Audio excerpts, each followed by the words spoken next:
रोज एक नई कहानी देखने के लिए चैनल को सब्सक्राइब करें और बेल आइकन दबाना ना भूलें। आस्था बहुत ही सुंदर और सुलझी हुई लड़की थी जिसे घर का सारा काम आता था।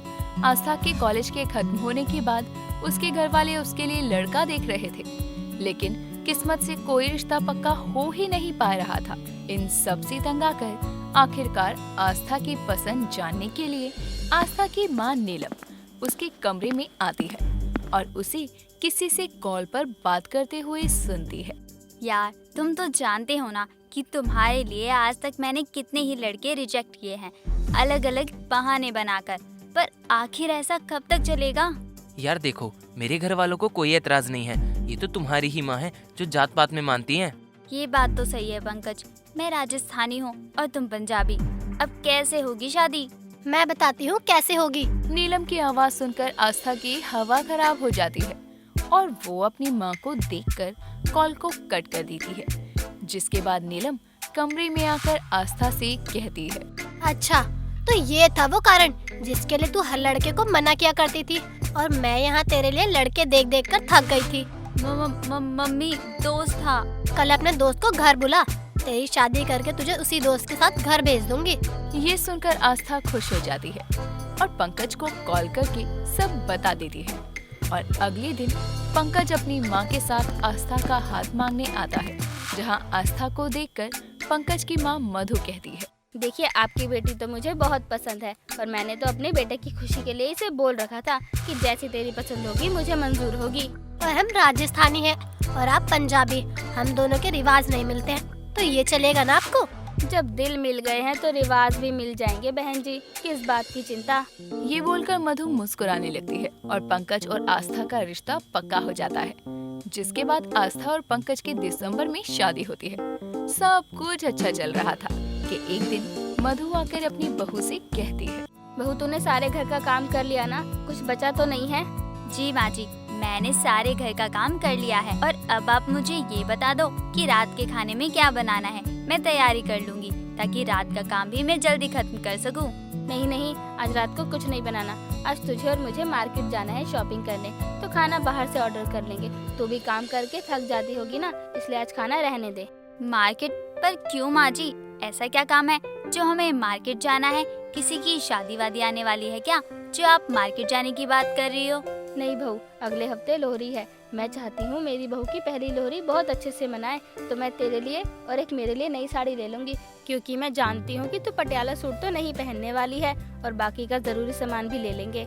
जी माँ जी, जैसा आप कहें, हम दोनों शाम को मार्केट चलते हैं। मधु और आस्था शाम के समय मार्केट जाने के लिए निकल जाती है, जिसके बाद मधु को उसकी एक पड़ोसन मिलती है जो उसको टोकते हुए कहती है, अरे मधु, कहाँ जा रही है अपनी नई नवेली बहू को लेकर? विमला, तू तो जानती है कि लोहड़ी आने वाली है और ये मेरी बहू की पहली लोहड़ी है, तो मैं नहीं चाहती कि कोई कसर रह जाए, तो हम दोनों मार्केट जा रहे हैं ताकि लोहड़ी की खरीदारी जम कर सकें। मधु, बंदर जितना भी सूट पहन ले, गुलाटियाँ खाना नहीं भूलता।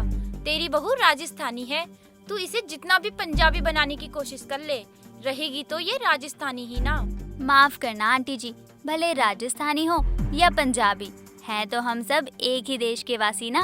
सही बोला बहू तूने। और विमला, तुझे तो मैं सोसाइटी के लोहरी फंक्शन में देख लूंगी। मधु इतना कहकर अपनी बहू को लेकर चली जाती है। दोनों सास बहू शॉपिंग करके घर वापस आती है, जिसके बाद आस्था को कुछ अजीब सा लगता है और वो अपने कमरे में आकर खुद से कहती है, मम्मी जी, मुझे कितने प्यार से अपनाया है आपने, बिल्कुल अपनी बेटी जैसा प्यार दिया है। मुझे साड़ी पहनना पसंद है, इसलिए कभी पंजाबी सूट पहने तक का सोचा भी नहीं। मैं विमला आंटी के आगे उनकी इंसल्ट नहीं होने दूंगी। उनकी बहू की पहली लोहरी यादगार बनवा के रहूंगी। आस्था ये बोलकर अपना लैपटॉप खोलकर लोहरी की सभी रस्मों को देखने लगती है, जिसके बाद वो पूरी रात जागकर सब रस्मों के बारे में अच्छे से पढ़ती है। ऐसे ही दिन गुजरने लगते हैं और एक रात जब वो अपने कमरे में अकेली थी तो अचानक ही वो खुद से कहती है, अरे पागल, रस्म तो तूने सीख ली और बचाए पैसों से फुलकारी सूट भी ले लिया, लेकिन तू ये भूल गई कि पंजाबी भांगड़ा करते हैं। कोई बात नहीं, अभी टीवी पर भांगड़ा चला देती हूँ। ये बोलकर आस्था टीवी पर भांगड़ा चला देती है और नाचने की प्रैक्टिस करने लगती है। तभी कमरे में उसका पति पंकज आता है और उसको ये सब करते देख लेता है, जिसके बाद वो आस्था से कहता है, अरे ओ मेरी सास की राजस्थानी बेटी और मेरी माँ की पंजाबन बहू, ये देर रात को कौन सा भूत चढ़ा है जो भांगड़ा कर रही हो? अरे पंकज, तुम आ गए। वो दरअसल बात ये है कि विमला आंटी ने माँ जी को मेरे राजस्थानी होने के चलते बहुत सुनाया और मैं नहीं चाहती कि माँ जी की नाक नीची हो, तो मैं एक अच्छी पंजाबन बहू की तरह रस्में सीख रही हूँ जो लोहरी पर होती हैं, और मैंने अपनी बचत से पटियाला सूट भी ले लिया है। बस ये भांगड़ा रहता है जो मुझे करना ही नहीं आ रहा, क्या करूँ मैं? आस्था पंकज को सब कुछ बता देती है, जिसे सुनकर उसे अपनी पसंद पर नाज होता है और वो आस्था को कहता है, तुम कितनी अच्छी हो जो मेरी माँ की इज्जत के लिए इतनी मेहनत कर रही हो। मैं खुश हूँ कि मैंने तुमको अपनी जीवन साथी के रूप में चुना। अब बातें बाद में, कल लोहरी है, चलो मैं तुमको भांगड़ा सिखा देता हूँ। पंकज आस्था को भांगड़ा सिखा देता है और वो लोग सो जाते हैं। अगली सुबह जब सब नाश्ते की टेबल पर बैठे थे तो मधु दोनों को लोहरी विश करने के बाद उन दोनों से कहती है, क्या बात है बच्चों, कल तुम दोनों के कमरे से बड़े गाने और नाचने कूदने का शोर आ रहा था। माँ वो आस्था भांग। माँ जी आप ये सब छोड़िए, नाश्ता करिए, ठंडा हो जाएगा। मधु आस्था की बात को मानकर नाश्ता करने लगती है और शाम को सोसाइटी के लोहरी फंक्शन में चली जाती है, जिसके बाद विमला मधु से आकर कहती है, अरे मधु, आई नहीं तेरी राजस्थानी बहू? मैं भी तो देखूं। उस दिन तो बड़ा बोल रही थी कि मैं ये मैं वो, अब कहाँ गई वो? कहीं मायके तो नहीं भेज दिया मेरे तानों से बचने के लिए? विमला ने इतना बोला ही था कि तभी उसकी नजर और मधु की नजरें आस्था और पंकज पर जाती है। जहां पंकज ने कुर्ता पजामा डाला था तो वहीं आस्था ने फुलकारी वाला पटियाला सूट, जिसमें वो बहुत सुंदर लग रही थी। जिसके बाद दोनों आकर अपनी सास और विमला का आशीर्वाद लेते हैं और मधु उसे देखकर बोल पड़ती है, बहू ये क्या, तुझे तो मैंने साड़ी लेकर दी थी ना, तो तूने ये सूट कब ले लिया? माँ जी मुझे पता है आपने साड़ी दी थी, लेकिन आपकी बहू की पहली लोहरी है तो बहू तो फुलकारी सूट ही डालेगी ना, क्योंकि मैं तो पंजाबन बहू हूँ। और माँ जी आपकी बहू की पहली लोहरी थी तो इसको तो मुझे आपके लिए यादगार बनाना ही था। ये सब सुनकर मधु बहुत खुश होती है, जिसके बाद सब कंडे और लकड़ियाँ रखकर लोहरी मनाते हैं और आस्था भंगड़ा भी करती है। उसे देखकर विमला और मधु हैरत में पड़ जाते हैं और सभी मिलकर उसे भंगड़ा में ज्वाइन करते हैं। और लोहरी की खत्म हो जाने के बाद विमला मधु से कहती है, मधु मुझे माफ कर दे, मैंने तुझे बेकार में तेरी बहू को लेकर ताना मारा, लेकिन तेरी बहू की पहली लोरी ने मुझे ये बात सिखा दी कि जात पात में कुछ नहीं रखा है। मेरा बेटा लव मैरिज करना चाहता था और मैंने होने नहीं दी और उसकी शादी अपनी जात की लड़की से करवा दी। अब वो मेरी इज्जत नहीं करती। वही तेरी बहू को देख, अलग जात की होकर भी तेरे रिवाजों को इसने कितने अच्छे से सीखा, और तो और भांगड़ा भी किया। मुझे माफ कर दे। कोई बात नहीं विमला, तू मेरी दोस्त है और मैं तुझसे नाराज नहीं हूँ। तुझे तेरी गलती का एहसास हो गया, मेरे लिए यही बहुत है। अच्छा हुआ कि मेरी बहू की पहली लोहरी पर मेरी पड़ोसन को अक्ल आ गई और इन सब भेदभाव में कुछ नहीं रखा है। विमला को उसकी गलती समझ आ ही गई थी। वहीं आस्था ने भी पंकज और मधु के साथ रहते हुए अपने ससुराल के सब रीति रिवाजों को अच्छे से सीख लिया था और वो हमेशा अपने ससुराल में खुश रही। सुरेश अपनी बड़ी बहू बीना के सामने खाना रखकर उससे बोलता है, बहू तू ये खाना खा ले, नहीं तो आज भी तुझे भरपेट खाने को नहीं मिलेगा। नहीं बाबूजी, ये मैंने आपको खाने के लिए दिया है। अपने ससुर की तू इतनी सी बात नहीं मानेगी? अरे मैं जो जब चाहूँ तब खा लूँगा। सुरेश अपनी बड़ी बहू को खाने के लिए फोर्स कर ही रहा होता है कि तभी वहाँ पर उसकी बीवी सीमा आ जाती है और अपनी बड़ी बहू से बोलती है, बहू मैं देख रही हूँ, जब से छोटी बहू आई है ना तब से तेरे पर निकल चुके हैं। ओ तो महारानी का 2 रोटी से पेट नहीं भरता ना, इसीलिए तो अपने ससुर जी के हिस्से का भी खाना खाना है इनको। मेरा मन नहीं था खाने का, इसलिए मैं इसे यहाँ रखने आ गया। वैसे बड़ी बहू, अगर तुम 2 रोटी से 1 रोटी ज्यादा भी खा लोगी ना तो हमारे घर का राशन कम नहीं होगा। बाबूजी रहने दीजिए ना। आप कभी भी मुझसे प्यार से बात नहीं कर सकते ना। और वैसे भी मैं यहाँ बड़ी बहू से बात करने आई थी, ना कि आपसे लड़ने। बहू, मैंने तुझे बोला था ना कि स्टोर रूम साफ कर दियो, लेकिन अब तक तो किया नहीं तूने। सीमा अपनी बड़ी बहू को बहुत भला बुरा सुनाकर वहाँ से चली जाती है और कुछ ही देर के बाद उसकी छोटी बहू बबीता उसके पास आकर उससे बोलती है, माँ जी, सुबह से पूरे घर में घूम घूम कर चिल्लाते हुए आपके पैर और गला दर्द कर रहे होंगे। लाइए, मैं आपके पैर दबा देती हूँ। बबीता सीमा से बात कर ही रही होती है कि तभी वहाँ पर सुरेश आ जाता है और बोलता है, पैर दबाने के बाद गला भी दबा देना बहू, क्योंकि कल से ना तुम्हारी सास के गले में दर्द है। क्यों सीमा? आप मत भूलिए कि ये मेरा घर है और यहाँ सबको मेरे हिसाब से रहना होगा। और छोटी बहू, तू अगर बड़ी बहू की तरह रह सकती है तो इस घर में तू रह, अगर नहीं रह सकती तो जा अपने बाप के घर। माँ जी, भूलिए मत कि मैं भी आपके छोटे बेटे की ही पत्नी हूँ, तो जितना इस घर पर आपका हक है ना और आपके बेटे का है, उतना ही हक मेरा भी है। इतना बोलकर वो वहाँ से जाने लगती है कि तभी स्टोर रूम से उसको कुछ गिरने की आवाजें सुनाई देती हैं। वो स्टोर रूम के अंदर जाती है तो देखती है कि बीना वहाँ पर अकेले ही स्टोर रूम की सफाई कर रही है। वो उसके पास जाकर बोलती है, अरे दीदी, आपने अकेले ही रूम साफ कर लिया, स्टोर की भी सफाई कर ली। अब चलो, आपने मेरी मदद भी नहीं ली, लेकिन अब जल्दी से डिनर करते हैं। नहीं बबीता, मैं कर लूंगी। वैसे भी माँ जी ने मुझे अकेले बोला है स्टोर की सफाई करने के लिए, मैं बाद में खा लूंगी। पर दीदी, क्या हुआ?